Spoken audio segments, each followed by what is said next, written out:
All right. Hello, hello, hello. And thank you for tuning into Music Men and My Mental. I am C. Devone, your host. Today is super special.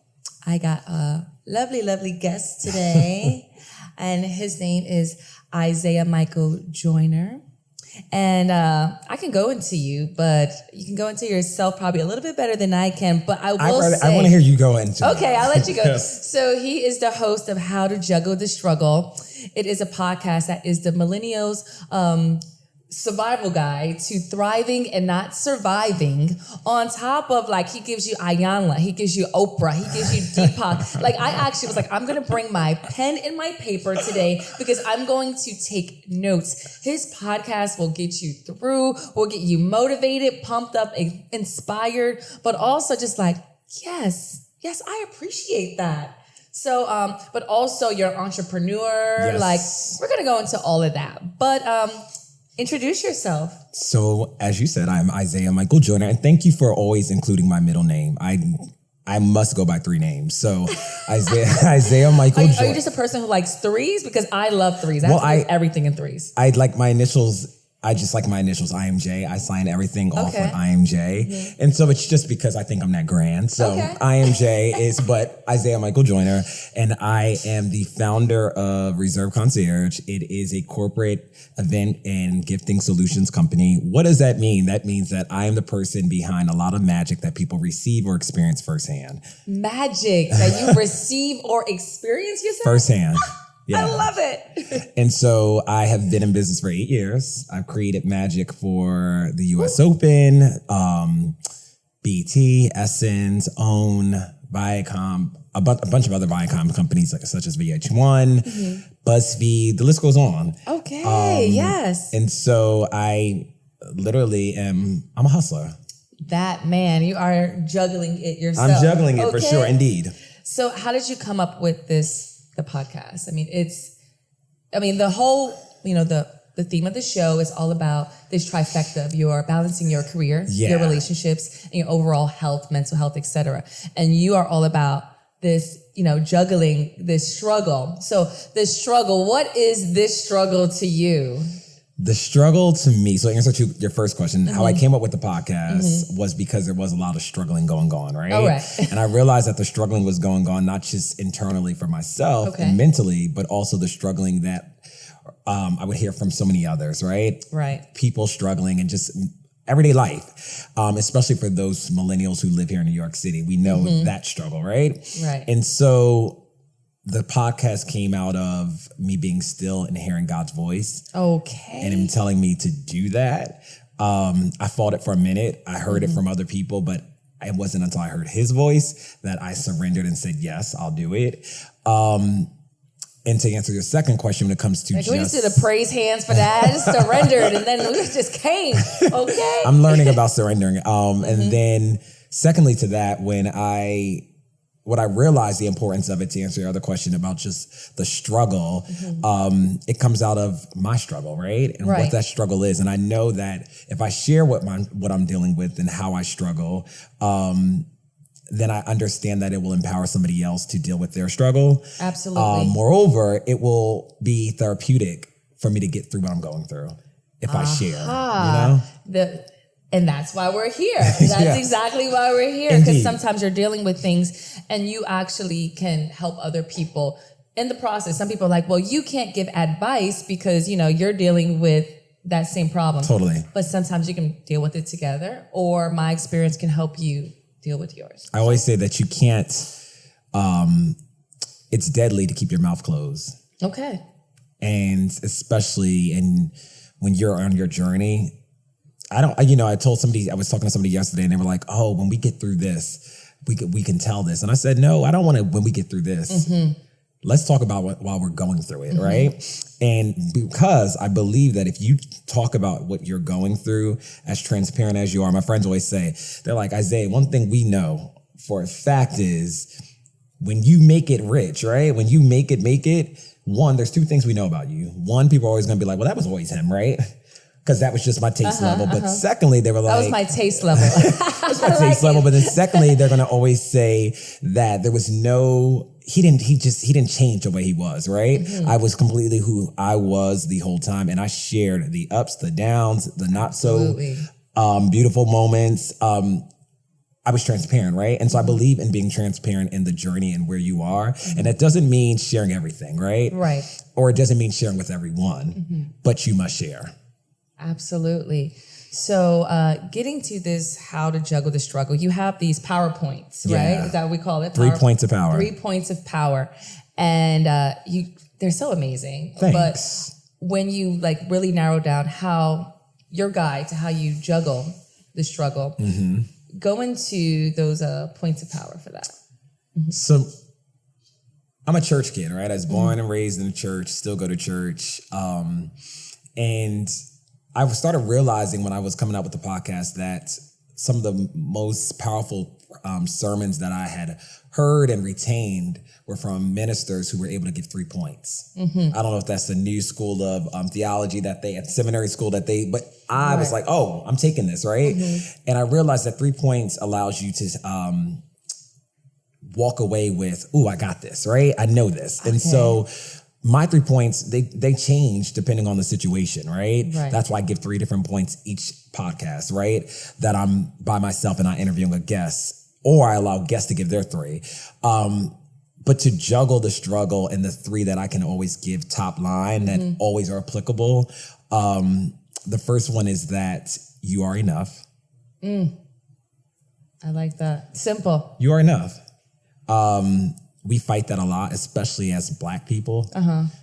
Oh, am I good enough? Or am I worth having? Or can I actually tell them I cost this? If you're good at what you do, then you are enough. Absolutely. Right? You are enough in all situations, right? And even in your lowest moments, you are enough. Why? Because you are equipped and you are a child of the King, right? So you're enough. Okay. Point 2 would always be that the best is yet to come. Okay. No matter what the situation is, it sounds cliche, but the best is always yet. I end every podcast with the best is yet to come, right? I like that. Because sincerely, I believe it on this earth and next, right? The best is yet to come. And then the third point that is always applicable to any time that you are in something is that if you remain calm, then all will work out well. Yes. Talk about that briefly, because you went into people going into this frenzy, and you were like, that's kind of like, that's how you start to, juggle the struggle. Because if you walk into a place and you were talking about like a person, and I have been this person, I come and I'm like, I just got a new place. My dog died. I just broke up with this guy, whatever. And it's like, you're thinking you're sharing and you're just like, how's your day? Girl. And you just go into it. And it's like, you're actually just like this, frantic person who's just all over, and everyone's like, ooh, and they're exhausted by hanging with you. Totally. You weigh down the room. You wear them out. You're talking about one of the most recent episode, I think it was 38, like how you're juggling, right? And I talk about how, it's easy to talk about, like, even when I first walked in here, I went into, right? And I had to check myself then to tell myself, wait, hold up, stop complaining, because I'm happy to talk about the clients, right? Because if I had no clients, I would have much not to talk about, right? But I think a lot of times we are it's engraved in us to complain. Right. It's actually, we feel it's our birthright to complain, right? And to walk into a space and really just like vomit everything that you're going through and put on somebody and weigh somebody down. So when I talk about when you talk about juggling and how you're juggling and how important it is to juggle efficiently and juggle positively, it's key. And so I was talking about on that podcast in particular of how many people who have prayed to God and asked God for the job, the family, the career, like whatever it is, right? And then whatever the man, money. Whatever. And then when they have it all, they complain about it, right? And so and then just people, and then just also people being consistent, right? Like I talked about how we say often, we're just so booked and busy, right? And how we use that as honestly, we use that colloquialism and just keep saying, we're booked and busy, because it sounds good. It's catchy, right?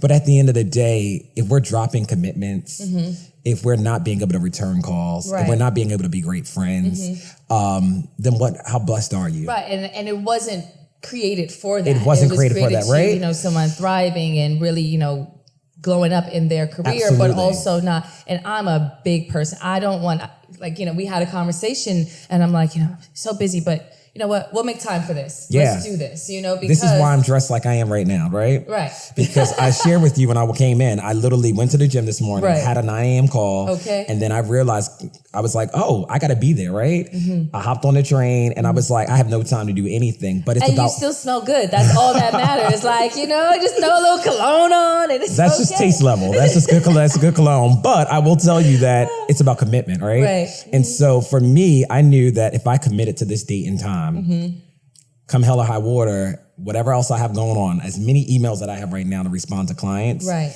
it was a part of my commitment because it's about me juggling. And then you water yourself down because then you're the person that's like, you're just unavailable, like you're unapproachable, like you really do have to balance out a little bit better when you are so busy or, you know, or ask for the help to say, listen, you know, or pad yourself the time. Pad because yourself if the time. you know that you are busy, like, hey, you know what? 11, it's fine. I'm gonna move that to 12 and I'm Yeah. gonna eat because then you'll psych yourself out. So that's maybe just little strategies for that. Totally. But yes, I actually dating wise, if you say like you're busy, that's like a deal breaker for me. Yeah. It's a big deal breaker. And as I always say, there's a difference between being busy and fruitful.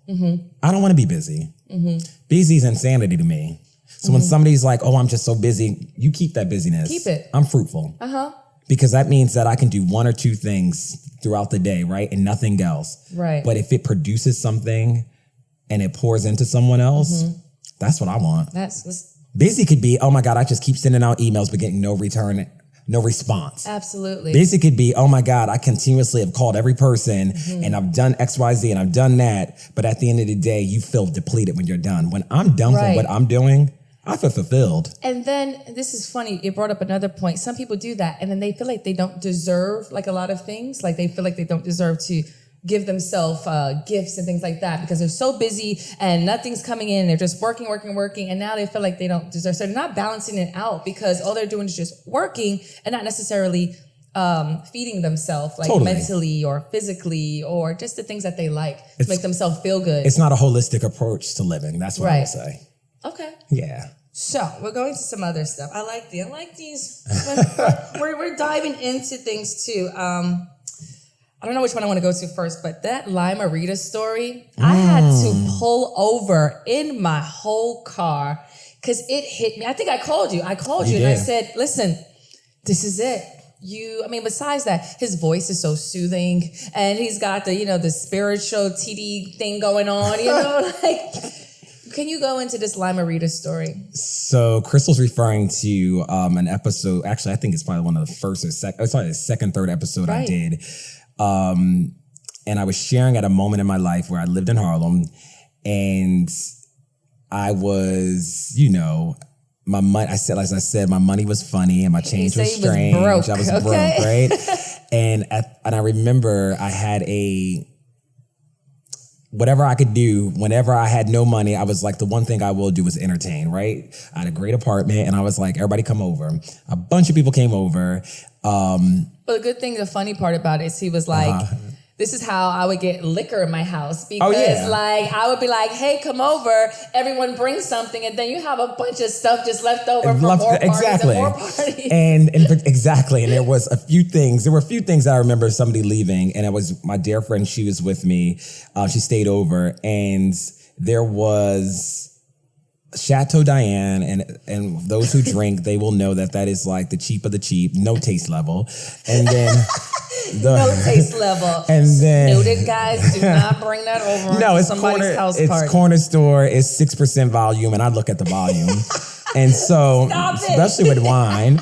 And it was a bag of Morita. And I, at the time, I wasn't shading Morita because prior to me, elevating my taste level, a Morita was like the go-to, right? It was a quick, cheap, whatever. Right. So you wake up, you have this huge party in your house. Everybody's there, people waking up, and then you realize there's only like 2 things left in this house. There's no food, there's nothing, we ain't got no money. Boom, and we see these 2 trashy drinks that you're like. There's a bag of Morita on the there's a bag of Morita's on the counter. And the funny thing is that I was sharing on this, when I shared the story originally, that Morita's, you go to the corner store and get, right? But this particular person actually went to the grocery store near my house. And so they left the bag with the Morita's, with the receipt.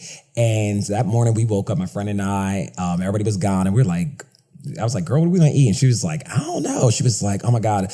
I go to the kitchen, go to the refrigerator, see there's nothing there. I'm like, it's okay. Nothing. I turn around and I look, and it was one of those moments like, girl, there's nothing there. She and I were talking, and I was like, wait, there's some Morita's here. She looks at me and she was like, and I said this, you always have to have someone who is down for the cause, right? Right. With you. And she said, well, shit, did he leave a receipt? And I was like, let me check. They did.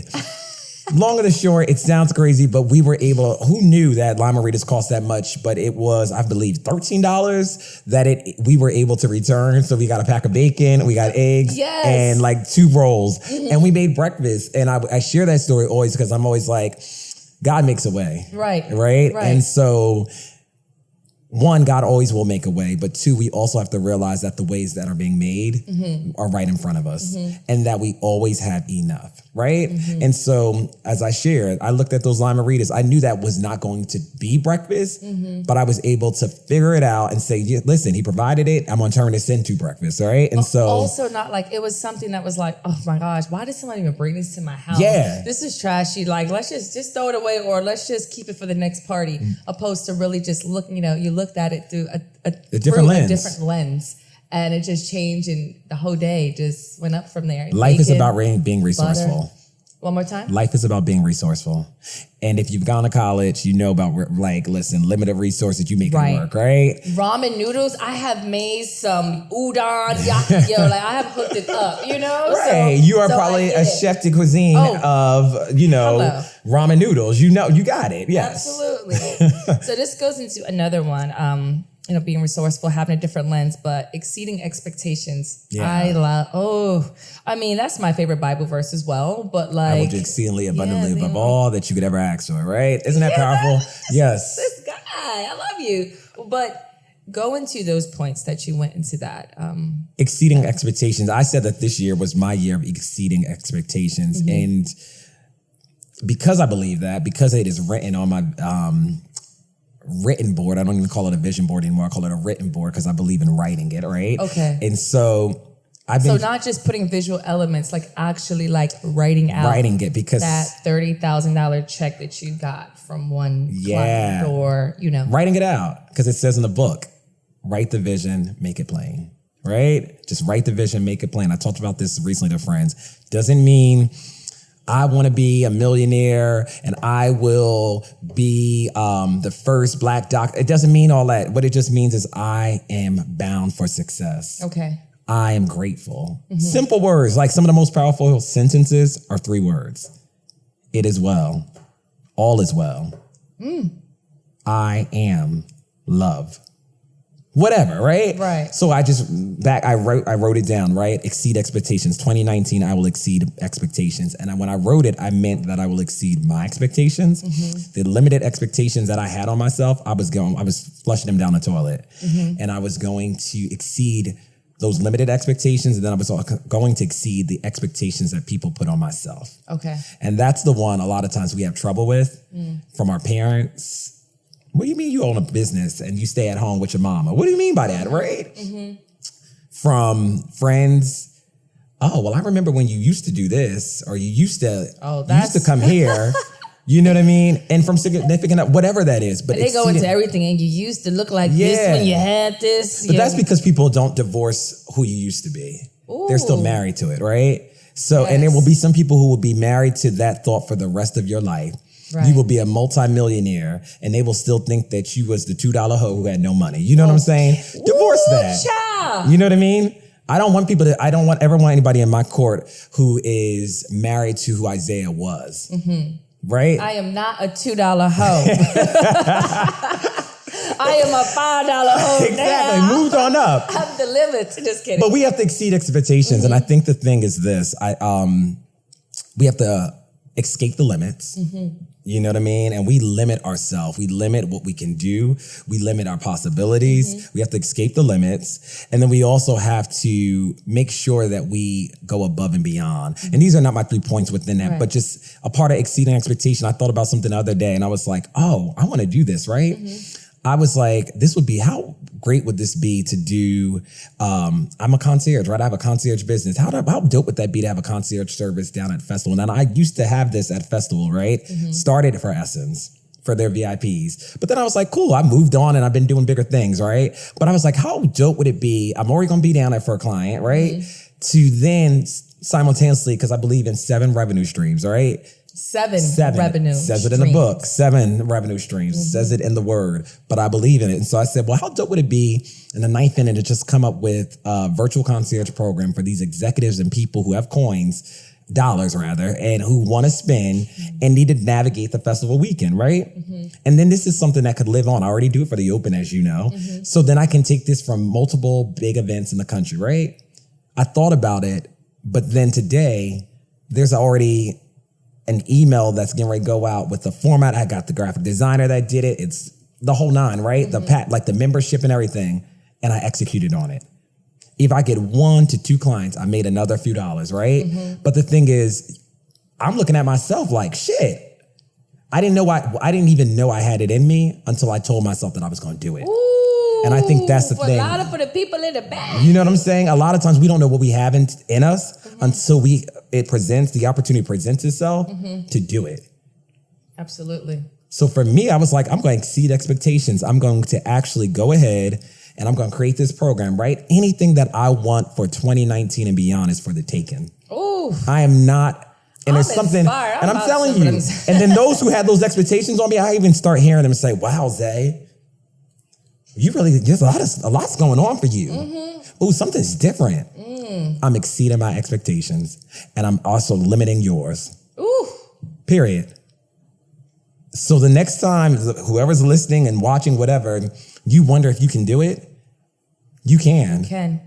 And you will find out that the things that you have within you that you never knew that you had, you won't be able to birth those things until you get ready to exceed your expectations. Ooh, child. That's a word. I love it. So, and this is a segue into, you talked about return of investment, like the ROI. Like everyone says it in business and marketing, but you were talking about for yourself. Like, oh, yeah. For real. So now that you've That's part of that mental health too. Yes. Go into that. Return on investment is just important. We invest in too much overall, right? We invest in things we don't need, people who don't serve us, situations that are lackluster. And I'm getting clear about what I'm investing in, right? And so I say all the time. How can you see what that looks like? Do you have to just sit down and do an evaluation, or you just see what's not making you money? Like, what does that look like? How do you feel? I go off of feeling. If I'm spending too much, we're the same sign. I feel like we're just very feely. Like I feel like that don't feel good. Right. Can't do it. But the thing is this: if you're in tune to yourself and into your higher self, we know those feelings, right? We know that where it's like, oof. That's like going and sitting down at the table at the restaurant and spending and putting $200 down, but knowing that you could be putting $200 towards your credit card. I'm the perfect example of that. Listen, but I'm getting so clear now on what I'm putting out and what I'm getting in return. And I realize a lot of times we're so for the good time, right? For the good time, right? And it's temporary. It's temporary. So right now, for me, any relationship, any situation, any experience, I have to ask myself, well, what's the return on this? For me to show up to the person's birthday party, but they don't give a damn about if I'm eating at night or sleeping well, why am I going? For me to call somebody just to say, hey girl, what's up? But know that she's not going to ever return that call when I'm down and out. Why am I calling? The return on investment has to be worth your while. And I think people, it's simple. It's just not about business, but it's about personal. And worth your mental space. Oof. You got to check that, right? So, and you have to do a lot of mental work. So a lot of times if I know somebody's going to wear me out, and I know the return on me calling her is going to take me out or take me out from talking to him, I'm not doing it. Doesn't mean I'm a bad person. It just means that I love myself and I'm owning what the return will be. And if I know the return is not going to be what I need, I'm not doing it. Okay. But that's twofold too. We have to make sure we're returning what people are investing in us too. And it's not always money. It's not always, it could be something. That person's just super reliable time, or energy. Energy. And they make you feel good. There's people who like always late. They never got no money. But when they're there, they make you feel really good. Yeah. And even though you're a little pissed off sometimes, but you're like, wow, this person's really good. Like it could be something. It's got something. It's the heart matter, right? You always say it's the heart of the matter. What does the heart feel? And if the heart feels and understands that this person, damn, she gets on my nerve, or I know she's going to try to itemize this bill that just came out at the table, and we're like, girl, let's just pay it, whatever. Like, but if you feel great and your heart feels good when you're around that person, then but always, again, feeling, go back to the heart. ROI. Feeling of the heart with the ROI. Sounds like an album, right? Or like a song. Feeling of the. It's something. It's a lyric, I think. It's a little long for an album. All right. So this is my last thing you said is undeniable truth. Yeah. That I was like, let's go and. Because I mean, like, okay, be honest with yourself. Be truthful. But you kind of broke it down a little bit differently. Go into that. I talk about the undeniable truth, and the undeniable truth is there is nothing that somebody sees with Isaiah Michael Joyner that he doesn't know. And I think sometimes people are like, oh, I feel like I know this about him. I know. I know. You ain't got to tell me. And I know that you can tell me more than anything by what you say or do to me, right? So sometimes if I sit back and I listen, somebody will say something, dear friends, and I'm like, oh, that's what you think about me, right? Got it. That is so true. People will always tell you what they think when they're just casually talking. And they'll say, oh my God, you're so smart, whatever. But then they're like, girl, don't listen to her. Yeah. She never see her points in, So that person right there, right. You know she don't be knowing what she's talking about. Right. That's the discreditor in the room. So when you start sitting back and listening, you always know what people think. But that's fine. I think you also have to be to the point of knowing also who you are, right? And in order to know who you are and where you are, you have to be truthful with yourself. And so the undeniable truth came out of me saying just a call to action to people to be true. And I shared some of my truths first. I shared that I love to drink. I love to drink, right? So you would have had those lime Moritas, but she was just too hungry to drink. And probably hungover because you had a party. Or I would love to have a glass right now, but I'm not having one. We're not doing that today because we trying to get our mind right. Exactly. And I use sometimes drinking as the excuse to just be able to have fun, right? And so as many of us do, but that's my truth. My truth is that I spend more than I save. My truth is that currently I live at home with my mama. Why? Because when I started my company and after a while, the landlord was like, I'm gonna sell this, and where did I have to go? I have nothing in savings. That's my truth, right? But I don't mind sharing my truth because I know the truth is temporary. And the long-lasting truth is something else, right? And so when I'm able to separate the two, I'm able to live with my truth. And I'm able to share it. Wow. You know? Listen, it's funny because so now we're going into how you're balancing out your career, your relationships, and your mental. We'll do the rating at the end, but like right now, how are you feeling about your career? I am feeling confident. I'm feeling grateful. And I'm feeling that, as I said, the best is yet to come. And what about your relationships? How are you dealing with personal or like sexual relationships? Both. Or both. You know, I like to get a little messy. So I mean, I always start with like, okay, you know, how are me and my friends doing? Like, you know, I can call them. They feel good. They're not exhausted because I remember when I was exhausting my friends. And now I've narrowed it down to 2 people I can exhaust. Right. I'm like, she doesn't mind me exhausting her. That's because considerate of you. But also because she's going to turn around and say, look, this is my time today. Can you listen? And I have to do the same. But that, and then there's like just relationships with, you know, sexual, physical, all that stuff. Right. Where you at? I am on a friendship, platonic level. I am the friend who actually, I always want to go above and beyond, right? And that's for family, that's for whoever. And so on that level of friendship, I'm consistent. But because I'm so consistent with that, I have to know when I have to put guardrails up. Oh, and I have to learn when to say yes and when to say no. And so I'm doing much better at that. Take notes on that one. When to say yes and when to say no, because that's very key. You'll be depleted. And I found myself being depleted, being a slave to yes, right? Yes, I'm sure. What? Yeah. And I was leaving with nothing. And so on a friendship and family level, I've learned when to be like, nope.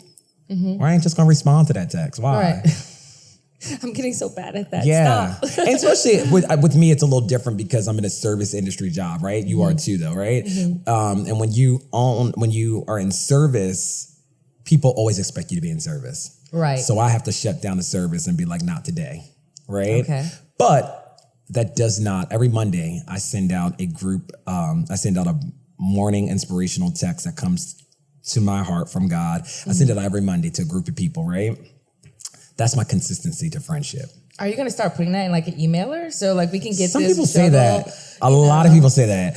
I could, but that could be one of my 7 revenue streams, right? Okay, right. And Here we go. But I do it because of out of consistency. So I'm consistent. When I think about friendships, I think about where I am in relationships. I'm consistent. When I think about personal, like dating, I'm surrendering. What does that surrendering? So what that means is that I am open to, I'm dating someone and one person. One person, yes. This is New York City. You can dating is like, there's someone in every borough and like I've had that fun and it's hard to turn it off. So that's why I'm surrendering to really being focused with one person and realizing more than anything that surrendering, like you just like that person, you want to focus on them, or surrendering like, you know what, this is something I want to do for my own mental. Surrendering because the person is good to me. Got you. And we have something going on. Okay. But I get in my way of thinking what else is out there. Never satisfied, always looking for what else. That's me, right? That's just and so I don't want to block what has been provided for. And I can't have on a vision board, I want to date. And then when the dating knocks on my door or I want a significant other and a companion. And then when that companion knocks on my door and our paths align, then I try to derail the train. Right. Because then what happens, I believe you send the message to the creator like, no, I'm good. Right. Or I'm ungrateful. So when I say I'm surrendering, because this year is my year of exceeding expectations and growth, I need to grow. And I need to say, well, there is other things out there. But in this moment, I don't need those other things. I'm fine with this. Do you think you can grow if you just have a bunch of people that you're dating? Or it's just totally different? It's all about energy, right? And so you spread that energy too thin, no, you can't grow. You know what I mean? Right. Because this person likes this person likes to drink, this person likes to watch a lot of movies. And dating you should do like, when you're like trying to figure it out, but what level of dating? And I'm not the dater who can just be like, oh, I'm going on a date with this person tonight, and then tomorrow night I'm going with someone. Like I start to date the same way, right? We cooking in a house, we play house really quick, right? And so for me, and so because of that dating is a lot of time and energy, because if I'm doing that with multiple people, and we're not talking about sexual, right? We're just talking about time, right? And so with that time and energy and that level of dating for me, I haven't mastered being able to date multiple people at the same time. Me neither. So I'm in a space right now when dating of surrendering and seeing what the possibilities will be and not fighting it. I like that. Yeah. I like that. So how is Isaiah's mental and physical? I mean, you went to the gym. Yeah. You came in, I mean, it seems like the energy is great, but like, how do you feel? I feel good. Health-wise, health is important to me. Health, how they say health is wealth. It is true. And for me, being a young Black gay guy, right? In New York City, where, the rate of STDs and everything else is whatever, right? It's high, especially for Black and Hispanic. But for me, it is one of those things that I'm grateful for, that I've always just put my health first. And so when we talk about relationships, we talk about dating, we talk about sexuality, it is one of those things that health has always come first for me. And so I maintain a healthy life. And not just about sexual health, right? But I also maintain a healthy life with daily vitamins, workout. I could eat better. I could put down the booze a little bit more, which I'm working on. But you only get one life. I want to be that person. When I used to work at Essence, there was a woman there and she would walk in the room and she would glow. It wasn't because she just went on vacation. It was because she just had an inner glow, and the inner glow, honestly, a part was probably her health, right? I want to be that person. I want to glow when people see me, like, I want God's light first, right? And then I want that light also to be radiant because of my health. And so, yeah. So healthy. And then on the mental note, mental is key for me. Mental is, I will give to mental nonprofit organizations in the near future. My family definitely deals with mental health. Mine too. And it's funny because I used to think it was just like my mom's side, right? Where I was like, that's because it's over on that side. Yeah, it's not over here. Yeah, and I used to but those were my mom's side. And my family, like my grandfather, we knew that he was bipolar, right? But he was diagnosed and we knew those things, right? And so we talk about it, right? We have that type of healthy dialogue about mental health. But then I realized on my father's side, there's some mental going on that they don't talk about. And I'm like, so both sides are plagued with mental issues. And I mean, let's be clear, most of us are, right? Right. And mental is just not about we need medicine, but mental is also how we don't check ourselves, our egos, our insecurities. And so if you don't check all that and you keep bagging it on and adding it on, you can be really in a bad mental space. So for me, I talk about all the time, my mental is good because I make sure I do the mental work. And the mental work is making sure that I do things that make me feel good. I hang around people that uplift me. I talk about it when I don't feel good. I don't hold it in. I never hold it in, ever. But without being like exhausting to the person. Just I find somebody in the right space. I find an ally and somebody that I can just say, girl, let me talk to you about this. You know what I mean? Or let me share with you, and they can make some sense of the conversation. I have a divine 9, right? There are 9 people, almost like the Greek organizations, right? There are 9 people in my life who I can call at any moment and get some piece of trusted advice from. I won't call one about relationships. I may call somebody else, but my divine 9, the mental is important. And I believe the mental is important because also after you shared, you got it off your chest. It's important to be able to affirm yourself. Wow. And affirm by words, right? Words of affirmation, and making sure that you really handle your mental by speaking it. Because once you think it and you start speaking it, then so you shall be it. And then write it, right? You got to write it. You got to write it.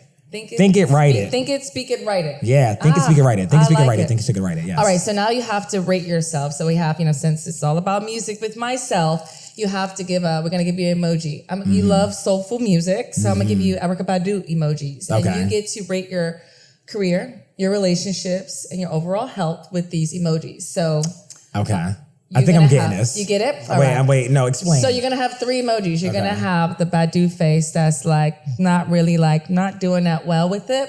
And then we're going to have a middle one. She gives the best shade of all time. She gives the and then we have the happy, which she always has a happy face. So you have the happy, you have I think we should switch shade, up too, though. And then what is this the Sagittarius? We think we should switch it up. Yeah, what are you trying to do over here? What is it? This is so me to be in control, right? I think we should, no, I like the layout. I just think the faces, I think Erykah, and I think of her, who I love dearly. Yes. I think Erykah, she has bad bitch face, right? Like just like, I'm bad. I can walk into the room. Then very elusive, right? You don't know what. And then I think she has a second face. I think Erykah has is.